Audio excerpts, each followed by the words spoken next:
Quand on parle de christianisme en Afrique, on pense souvent à la colonisation. Mais ce que peu savent, c'est qu'au cœur de l'Afrique noire, un grand royaume chrétien existait bien avant la colonisation européenne. Voici l'histoire du royaume du Congo, un empire africain organisé, cultivé, et profondément chrétien dès le XVIe siècle.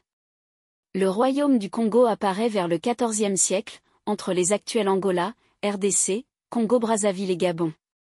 Sa capitale, Mbanza-Congo, comptait des milliers d'habitants, des routes pavées, une administration centralisée et un roi puissant, appelé le Mani-Congo. Le royaume reposait sur une société bien hiérarchisée, avec des provinces, des armées organisées, une agriculture productive et un commerce actif avec d'autres royaumes africains.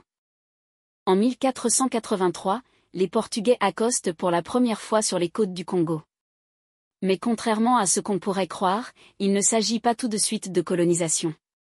Le roi Nzinga Nkuwu y voit une opportunité d'alliance stratégique. En 1491, il se fait baptiser sous le nom de João Ier et déclare le christianisme religion officielle du royaume. Mais attention, le christianisme n'était pas imposé par la force. Il était adapté à la culture du Congo. Les populations intégraient leur spiritualité ancienne aux valeurs chrétiennes. Des églises furent construites, des prêtres formés localement, et l'élite savait lire et écrire en portugais et en latin. Certains rois envoyèrent même leurs enfants étudier au Portugal.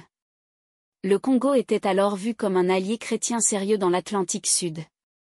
Le roi le plus célèbre du Congo chrétien est Afonso Ier, Nzinga Mbamba, fils du premier roi baptisé.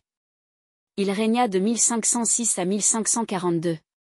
C'était un roi théologien, qui écrivait régulièrement au pape et au roi du Portugal. Il dénonçait déjà les abus de la traite négrière, tout en développant une monarchie chrétienne solide, avec des écoles, une justice basée sur l'Évangile, et une foi sincère. Malheureusement, avec le temps, les relations avec les Européens se détériorent. Les trafiquants portugais profitent des divisions internes pour développer la traite négrière. Des guerres civiles éclatent, affaiblissant le royaume. L'Église Congo, autonome au départ, est peu à peu détruite par les luttes de pouvoir et les manipulations coloniales. Le royaume du Congo n'était pas un peuple primitif christianisé de force. C'était un empire africain souverain, instruit, chrétien, et indépendant. Il prouve que l'Afrique n'a pas toujours été dominée, mais qu'elle a aussi choisi, créé, et vécu selon sa propre foi. Abonne-toi si tu veux que cette Afrique-là soit enfin connue et respectée.